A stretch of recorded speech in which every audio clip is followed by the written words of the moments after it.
La visite officielle du président Alassane Ouattara en Arabie Saoudite se poursuit. Le chef de l'État est arrivé aujourd'hui à Jeddah où il a rencontré le président de la Banque islamique de développement. Avant cette étape, le chef de l'État a rencontré à Riyad la communauté ivoirienne vivant en Arabie Saoudite. Le pont de Jacquesville sera livré au cours du premier trimestre 2015. L'information a été donnée par le Premier ministre. Daniel Cablon-Duncan effectuait sa troisième visite d'évaluation des travaux sur le chantier. C'est aujourd'hui qu'entre en vigueur la mesure interdisant la circulation sur toute l'étendue du territoire des véhicules aux vitres teintées ou plaques d'immatriculation non conformes. L'annonce a été faite hier par le directeur général de la police nationale. Bonsoir et merci de nous rejoindre pour ce 23h sur RTI 1. Troisième jour de la visite officielle du président de la République Alassane Ouattara en Arabie Saoudite. Le chef de l'État est arrivé aujourd'hui à Jeddah en provenance de Riyad, capitale saoudienne. Il s'est entretenu avec le président de la Banque islamique de développement. Le président de la République a été accueilli à son arrivée à Jeddah par le directeur du protocole. Et après Jeddah, le président Alassane Ouattara s'est rendu à la Mecque par la route. Mais avant d'effectuer le déplacement pour Jeddah, le chef de l'État était à Riyad. Dans la capitale de l'Arabie Saoudite, le président Alassane Ouattara a rencontré la communauté ivoirienne vivant dans ce pays. Il a invité la diaspora ivoirienne à prendre une part active à la reconstruction de la Côte d'Ivoire. Awa Touré. La communauté ivoirienne en Arabie Saoudite est forte de 1500 membres et ces Ivoiriens se sont engagés au cours de cette rencontre d'accompagner le président de la République Alassane Ouattara dans la mise en œuvre de son ambitieux programme de développement économique et social. En mettant à la disposition de l'État notre savoir-faire et nos expériences acquises dans beaucoup de domaines qui sont des fruits de longues années passées dans le pays d'accueil. Nous adhérons et vous accompagnons dans votre projet de faire de la Côte d'Ivoire un État émergent à l'horizon 2020. Le ministre de l'Intégration et des Ivoiriens de l'extérieur, Ali Koulibaly, a pour sa part répondu à certaines préoccupations des Ivoiriens d'Arabie Saoudite. Nous avons entrepris des rencontres dans différents pays, notamment en France, pour montrer les possibilités qu'il existe en matière d'acquisition de logements. Comme vous le savez, l'une des priorités du président de la République, c'est de faire en sorte que chaque Ivoirien ait un toit. Et donc, il y a des modalités pratiques pour l'acquisition. Nous prévoyons d'effectuer une opération ici en Arabie Saoudite, comme celle que nous avons faite à Paris dernièrement, une opération qui a connu un grand succès. Le président de la République Alassane Ouattara a dit sa joie de retrouver et saluer ses compatriotes vivant en Arabie Saoudite. L'Arabie Saoudite qui pour lui est un pays important pour la Côte d'Ivoire. Cette partie du monde est très importante pour la paix dans le monde, pour le soutien au développement. Je suis bien placé pour le savoir parce que quand j'étais à Washington, je sais à quel point les pays du Golfe contribuaient au Fonds monétaire et à la Banque mondiale pour leur permettre d'avoir les financements nécessaires pour aider les pays en développement. Je voudrais vous dire que votre présence ici est importante parce qu'évidemment, il y a beaucoup d'Africains qui sont en Arabie Saoudite, mais tous ne se comportent pas de la même manière. Et ce que j'apprends, c'est que les Ivoiriens se sont distingués par des comportements vraiment dignes et je voudrais vous féliciter et vous demander de continuer.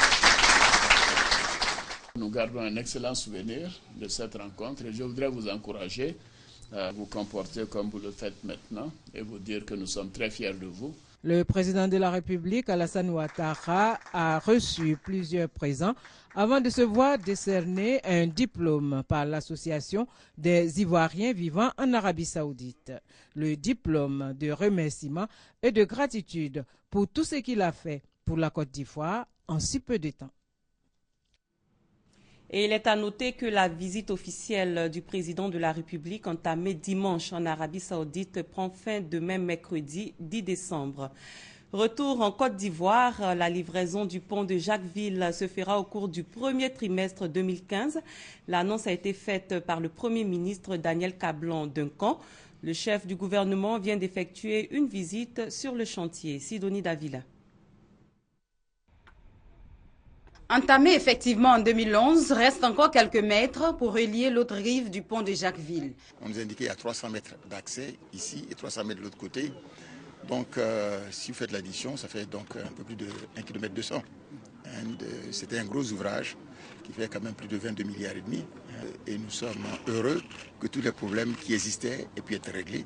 Mais je pense qu'il faudrait voir la finalisation définitive, disons qu'en mars. Quant à la gestion du chantier, le point des travaux est le suivant. Au jour d'aujourd'hui, ce pont comporte 48 poutres. 48 poutres, nous avons posé 42. Et avec la cadence que nous avons, qui permet de poser 2 voire 3 poutres par jour, il est évident que les 4 poutres qui restent vont être posées d'ici la fin de la semaine. Et donc nous avons donné l'assurance au Premier ministre que d'ici le 25, on pourra passer d'une berge à une autre sur l'ouvrage. Les populations, elles, nourrissent déjà l'espoir de voir cet édifice influencer positivement la nature de leur ville en amorçant ce pas vers le développement. C'est un ouvrage que les populations de Jacquesville attendent depuis près d'un demi-siècle. C'est pour nous l'assurance aujourd'hui, la route précédant le développement, que nos projets vont voir le jour et seront optimisés en termes de rentabilité. Jacquesville a beaucoup d'attraits touristiques que l'enclavement ne permet pas de voir. Le pont va changer tout le visage de Jacquesville en termes de développement. Un tel ouvrage nécessite un entretien, souligne l'expert. Pour lui assurer donc cet entretien et sécuriser la circulation, 3 postes à péage sont prévus sur cette traversée. C'est le 16 décembre prochain que sera inauguré le pont Henri-Konan Bédié. Après cet événement, la ville d'Abidjan sera dotée de 3 ponts. Et ces ponts ont une histoire qui ne commence pas forcément avec le pont Félix Houphouët-Boigny. Qu'en est-il réellement? Quelle est la vraie histoire des ponts de la capitale économique ivoirienne? Sylvie Touré nous fait voyager dans le temps dans ce reportage. Au commencement était le pont flottant. Construit en 1931, il reliait le plateau, à l'époque quartier des Blancs, à Treichville, celui des Noirs. Cet ouvrage, Sylvestre Hayé, aujourd'hui âgé de 82 ans, en garde de beaux souvenirs. Le pont flottant était un pont construit en bois, avec des ossatures en fer. Et comme le dit bien son nom, il était flottant, parce qu'il était tenu par des... Je ne sais pas si c'est des tonneaux ou bien quoi qui permettaient de faire tenir la flottaison du pont. Mais très vite, l'augmentation du trafic et le poids des camions à destination ou en provenance de l'avant-port de Treichville, aujourd'hui port autonome d'Abidjan, ont eu raison de l'originalité de l'ouvrage. La capitale administrative coloniale prend les allures de ville commerciale. Il lui faut des infrastructures à la hauteur de ses aspirations. Ainsi naît le projet de construction du pont Félix Houphouët-Boigny en 1954. Les travaux durent 3 ans et en 1957, le premier pont en béton sort de l'eau. Marcel Quadio n'avait que 11 ans à l'époque. 57 ans plus tard, il s'en souvient comme si c'était hier. C'était une grande inauguration. Ça a mobilisé toute la Côte d'Ivoire même. On voyait presque toutes les populations étaient à Abidjan. Le général de Gaulle était là. Et quand il a entonné l'hymne national en chanson, alors aux enfants, le jour de gloire est arrivé. Mais ça nous faisait pleurer même d'ailleurs. Un jour de gloire, c'est peu dire pour les populations qui longtemps encore contempleront l'ouvrage. Pendant même des mois, les villageois allaient d'abord comme ça par curiosité, rester là sous le pont et puis contempler la lagune. Bien assis dans les eaux de la lagune ébriée, le pont Félix Houphouët-Boigny, quoique construit à l'époque coloniale, n'a rien à envier à ceux d'aujourd'hui, assure Sita Koulibaly, première femme ingénieure des travaux publics de Côte d'Ivoire. Il y avait comme maintenant des bureaux d'études qui étaient habilités à faire des grandes études. Il y avait tout le monde qui était là, les ingénieurs génie civil et les ingénieurs hydrauliciens qui avaient vraiment bien étudié le fond de l'eau, qui avaient essayé aussi de voir quels étaient les matériaux adéquats. 3 ans après l'inauguration du pont Félix Houphouët-Boigny, la Côte d'Ivoire accède à l'indépendance. Abidjan, la ville commerciale, désormais la capitale, devient un véritable pôle économique. Elle enregistre un exode massif de population en quête d'un mieux-être. Son port s'impose aux pays voisins sans façade maritime. Le pont Félix Houphouët-Boigny ne peut supporter à lui seul tout le poids et le flux de véhicules. Le président Félix Houphouët-Boigny lance alors, en 1964, les travaux de construction du second pont en béton. Il est livré en 1967, c'est le pont des Gaules. Ces 2 ponts ont porté le développement économique du pays et ont assuré le miracle ivoirien, l'embellie économique des années 60-70, qui confirme que la route précède le développement, pourquoi pas l'émergence. Après l'histoire des ponts en général, quelle est l'histoire du pont Henri Konan-Bédié?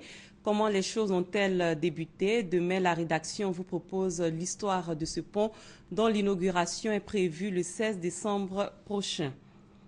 En économie, l'heure du bilan a sonné au CEPICI, le Centre de promotion des investissements en Côte d'Ivoire. La structure annonce la création de près de 6 000 entreprises cette année 2014. Et selon le CEPICI, les investissements s'élèvent à environ 400 milliards de francs CFA. Ces chiffres confirment le 4e rang mondial occupé par la Côte d'Ivoire dans le top 10 des pays réformateurs, au dernier classement Doing Business livré en octobre dernier par la Banque mondiale. De fait, à la date du 30 novembre 2014, ce sont 5 983 entreprises qui ont été créées, contre 2 775 en 2013. Quant au montant global des investissements, il s'évalue à environ 400 milliards de francs CFA. De telles performances s'expliquent par les réformes engagées par l'État depuis quelques années en vue d'assainir le climat des affaires. Entre autres, il s'agit de la défiscalisation totale des formalités de constitution pour toute société commerciale à capital inférieur ou égal à 10 millions de francs CFA ou encore de la levée de l'exigence de capital minimum. Même si 2014 s'achève sur une note de satisfecit, le Centre de promotion des investissements de Côte d'Ivoire entend maintenir le cap pour les années à venir. Ce défi, c'est d'être une agence de qualité. Aujourd'hui, nous ne sommes pas qu'à la numérisation de nos processus. Il faut qu'on arrive à la numérisation du processus. Nous sommes aujourd'hui à 24 heures. Il y a des pays où c'est 1 heure pour créer une entreprise. Nous sommes aujourd'hui encore dans des rapports d'activité qui sont manuels. Voilà, nous devons arriver à plus de capacité encore. Et il y a comme le dit l'anglais, there's room to improve. Il y a vraiment de l'espace pour pouvoir s'améliorer. Pour 2015, le challenge est de taille pour le CEPICI. Faire figurer la Côte d'Ivoire parmi les 100 meilleures économies mondiales du classement Doing Business, ce qui suppose la poursuite des réformes déjà engagées. 2015 sera aussi marqué par la tenue du 2e forum Diaspora for Growth les 30 et 31 janvier à Abidjan et la suite de la caravane nationale Entreprendre en Côte d'Ivoire. Ce pour expliquer aux populations de l'intérieur du pays les missions assignées au CEPICI. La corruption sape les institutions démocratiques et ralentit le développement économique. Il faut donc la combattre. On a célébré ce 9 décembre la Journée internationale de lutte contre la corruption, une journée instituée par l'Assemblée générale des Nations unies pour sensibiliser le monde. La Côte d'Ivoire n'échappe pas à ce phénomène qui fait perdre chaque année au pays des centaines de milliards de francs CFA. Et pour faire face à ce fléau qu'est la corruption, les autorités ivoiriennes ont installé il y a 3 mois une haute autorité pour la bonne gouvernance. On en parle avec Jean-Louis Gangbo et Alexis Ouedraogo. La corruption est, selon les Nations unies, un phénomène social, politique et économique complexe qui touche tous les pays. Elle ralentit le développement économique en décourageant les investissements directs étrangers et en plaçant les petites entreprises dans l'impossibilité de surmonter les coûts. La corruption s'attaque aussi au fondement des institutions démocratiques en corrompant l'état de droit et en créant des appareils bureaucratiques dont l'unique fonction réside dans la sollicitation de pots de vin. Autant de mots reconnus à ce phénomène contre lequel les Nations unies ont décrété une journée internationale de lutte. Classé 115e sur 175 pays dans le dernier indice de perception de la corruption publié par Transparency International, la Côte d'Ivoire a gagné par rapport à l'année dernière 21 places. Le pays demeure cependant très affecté par ce fléau. Selon la Banque mondiale, ce sont entre 200 et 300 milliards de francs CFA qui sont perdus chaque année du fait de la corruption. Une menace pour l'économie ivoirienne que les autorités ont perçue et décidé de juguler. Au-delà des textes, la Côte d'Ivoire s'est dotée de plusieurs organes tels que l'Inspection générale d'État, IGE, le Secrétariat national à la gouvernance et au renforcement des capacités SNGRC, le Secrétariat national chargé de la lutte contre la corruption SNLCC. La création d'une autre autorité à la bonne gouvernance reste l'une des mesures phares. Créée par ordonnance en septembre 2013, elle a pour mission de renforcer la lutte contre le cancer de corruption et réduire l'enrichissement illicite qui désorganise le corps social et altère les règles de fonctionnement de l'État. La haute autorité à la bonne gouvernance doit relever le défi de débarrasser l'administration de cet art par l'éducation et la prévention et, si nécessaire, la répression. Droits de l'homme, 365 jours, c'est le thème du 66e anniversaire de la Déclaration universelle des droits de l'homme. Elle a été adoptée le 10 décembre 1948 par 58 États membres de l'Organisation des Nations Unies à Paris. À cette date de sa commémoration, le gouvernement, par la voix du ministre de la Justice, a fait une déclaration. Le reportage est signé Ben Touré avec le commentaire de Hamza Diaby. Tous les hommes naissent libres et égaux en dignité et en droit. Voilà le premier article de la Déclaration universelle des droits de l'homme. Déclaration adoptée à Paris le 10 décembre 1948 par 58 États membres de l'ONU. Ce 10 décembre 2014, jour anniversaire de cette adoption, c'est l'occasion pour chaque pays signataire de regarder dans le rétroviseur et dégrainer ses acquis. Pour la Côte d'Ivoire, ces acquis sont nombreux. De la réforme de la commission électorale indépendante au recrutement d'instituteurs non-voyants en passant par l'entrée des jeunes filles à la gendarmerie nationale, le pays est en phase avec la Déclaration universelle des droits de l'homme. Sur le plan national, la restructuration de la cellule d'enquête et d'instruction en vue de la poursuite des enquêtes et des procédures judiciaires sur les crimes de la crise post-électorale. Le renforcement du cadre juridique et sectoriel en matière de protection des droits de l'enfant, la promotion de la participation des femmes au processus de prise de décision et de la prévention de toute forme de violence et de discrimination à leur endroit. Malgré tout ce qui a été déjà fait, des actions en faveur de la paix et de la préservation de la dignité humaine seront toujours menées. Le gouvernement ivoirien voudrait réaffirmer son engagement à bâtir un état de droit fondé sur les principes démocratiques et la protection des droits de l'homme tels qu'ils sont énoncés dans la Déclaration universelle des droits de l'homme, les pactes internationaux et la Charte africaine des droits de l'homme et des peuples. Outre ces avancées, notons celles relatives à la promotion et à la protection des défenseurs des droits de l'homme. Un point salué par les organisations œuvrant dans ce domaine. Pour mémoire, l'on doit la Déclaration universelle des droits de l'homme au juriste français René Samuel Cassin, né en octobre 1987 et mort en 1976 à Paris. Dans le domaine de la défense, la marine de Côte d'Ivoire a pris part ce matin à une manœuvre avec l'équipage français du bâtiment de projection et de commandement. L'objectif de la manœuvre, renforcer les capacités opérationnelles du personnel de la marine nationale. Abou Sanougou. Cette manœuvre militaire maritime ivoiro-française a consisté à une opération d'élitreillage d'un plongeur du patrouilleur ivoirien L'Émergence à bord du navire Tonnerre, bâtiment de projection et de commandement français. Il s'agit pour la marine ivoirienne de se donner les moyens de mettre en exécution la stratégie gouvernementale sur l'action de l'État en mer en multipliant les opérations. Une manœuvre, c'est d'abord la formation. Vous savez que les hommes, c'est dans tout métier, il faut exercer le métier.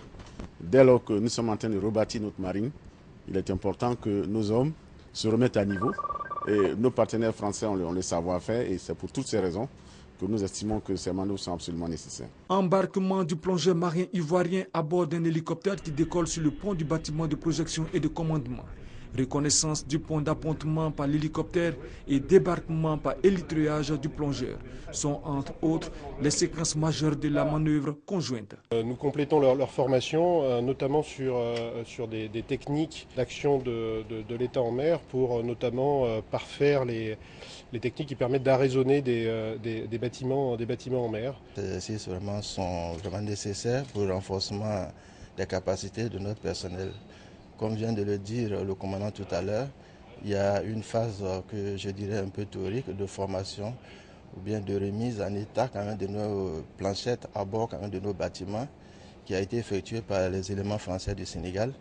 Et c'est un peu la phase pratique qui permettra de valider vraiment cette formation que le tonnerre vient vraiment nous apporter. Ces opérations qui désormais se succèdent sont des activités qui visent à renforcer les capacités de réaction de la marine nationale et mettre en condition l'équipage du patrouilleur, l'émergence.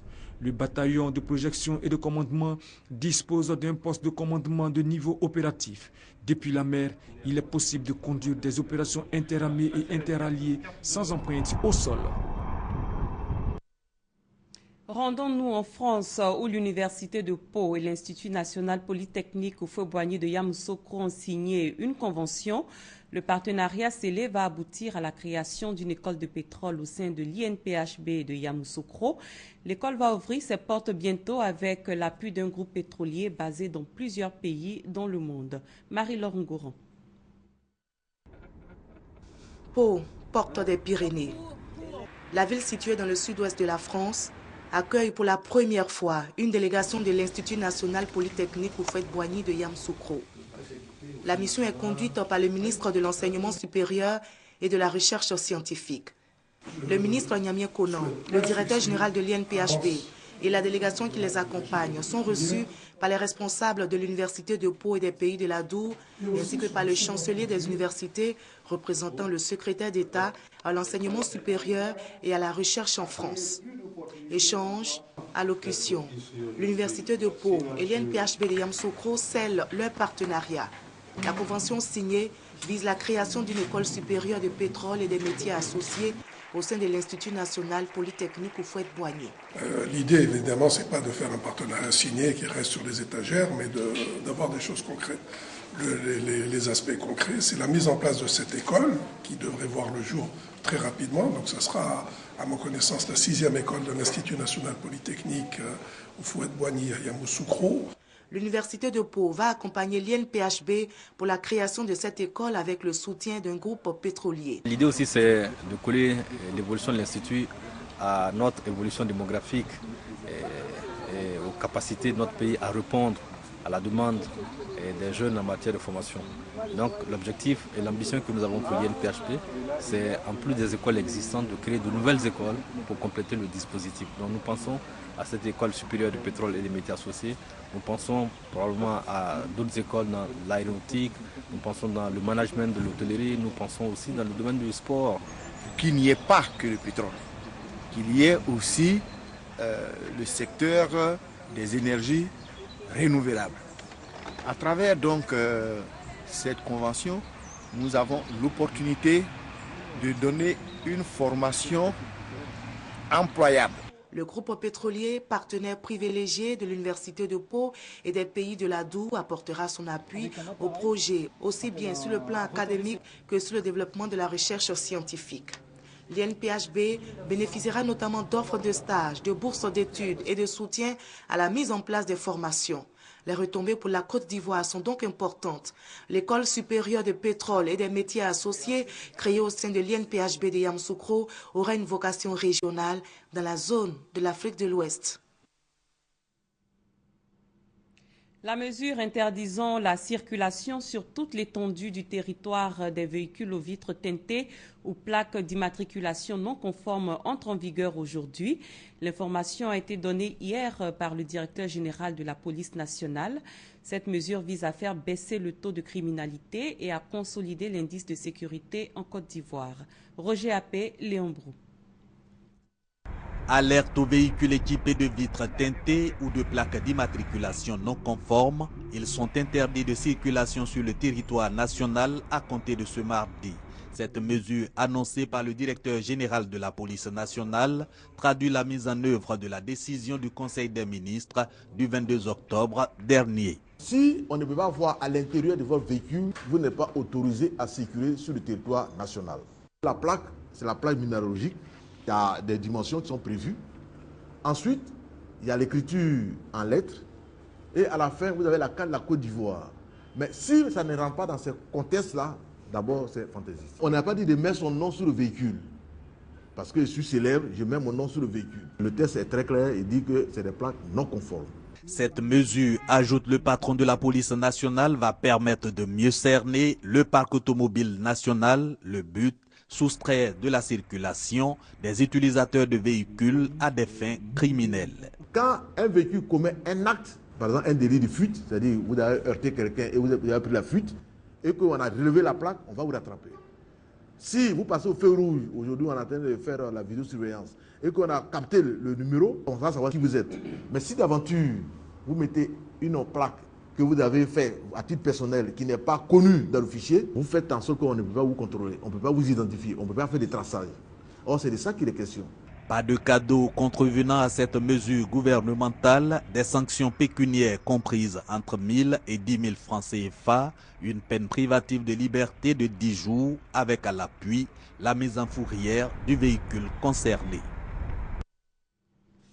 La 5e édition du Forum sur la normalisation qui a ouvert ses portes hier a pris fin aujourd'hui. Pendant 2 jours, les experts ont échangé sur les dispositions à prendre afin de réussir le passage de l'analogie au numérique le 17 juin 2015, comme demandé par l'Union internationale des télécommunications. Herman Niamie. La Côte d'Ivoire sera prête pour le basculement du système de diffusion de l'analogique au numérique avant le délai fixé à la date du 17 juin 2015. En tout cas, le pays est optimiste. Cet engagement a été encore réaffirmé à la clôture de la 5e édition du Forum sur la normalisation. Il est important de dire aux populations que très bientôt on va s'adresser à elles pour qu'elles puissent profiter, elles aussi, de tous les apports du numérique. Professionnels des médias, entreprises de communication, représentants de l'État, du régulateur et des étudiants en télécommunication. Bref, tous les acteurs du domaine ont participé aux échanges pendant ces 2 jours de travaux. Aujourd'hui, tous les fabricants savent exactement quelles sont les normes qu'il faut utiliser pour fabriquer les décodeurs ou les antennes qu'il faut pour recevoir la TNT. Et ça a été bon de pouvoir participer parce que les lois ont été définies. Tous ceux qui ont des sites ou des web TV savent exactement qu'est-ce qu'il faut pour pouvoir émettre en toute légalité. Et je pense que ce forum est à saluer. C'est très bon cette évolution. C'est très bon parce que ça va faire profiter tout le monde, toute la population ivoirienne. Et je pense que ce serait mieux que cette évolution soit. À l'issue des échanges, plusieurs recommandations ont été faites par les participants. Entre autres, la création effective d'une société de diffusion et la rendre opérationnelle afin qu'elle soit en mesure de prendre en charge le réseau TNT à l'échéance du 17 juin 2015. La mise en œuvre des mécanismes pour faciliter l'acquisition par les ménages d'équipements de réception de la TNT comme les décodeurs et les antennes. Et aux structures publiques telles que l'AAK, la RTCI, l'AIGF et l'ANSUT, il a été recommandé un cadre permanent de concertation pour un développement harmonieux du marché de la télévision numérique. Et cette note de tristesse, la SEC Mimosa est en deuil. Le club a perdu son vice-président et président du Comité national d'action et de coordination. Maître Kone Mamadou est décédé aujourd'hui. Ricardo Zama parle de cet homme qui a contribué à la grandeur du club jaune et noir. Mais que diable se passe-t-il à la SEC Mimosa? Après Brahima Ouedraogo, secrétaire administratif, Maître Guibo Lamine, vice-président, Elias Sornion Kwame, secrétaire général, une autre cheville ouvrière du club jaune et noir de ces 20 dernières années vient de s'éteindre. Maître Kone Mamadou a claqué bruyamment aujourd'hui même les portes du Comité national d'action et de coordination de la SEC Mimosa, le fameux Sénaco dont il a étendu les tentacules au-delà de la Côte d'Ivoire. Opération Cratère jaune, opération Lagardère, etc. L'homme ne tarissait jamais d'ingéniosité à chaque grand événement pour amplifier et solidifier l'hégémonie de la SEC Mimosa hors des stades. Ces derniers mois, on l'avait vu affaibli par ce mal indicible qui le tenaillait et qui a eu raison de lui ce mardi. Maître Koné Mamadou est mort, mais les échos de sa voix mi-gutturale, mi-caverneuse, arrosés par les sanglots de tous ceux qui l'ont connu et aimé, retentiront bien longtemps dans les oreilles meurtries des actionnaires. Merci, maître. Merci. À jamais. Et c'est la fin de cette édition. Merci de l'avoir suivi. Très bonne suite de programmes sur RTI 1.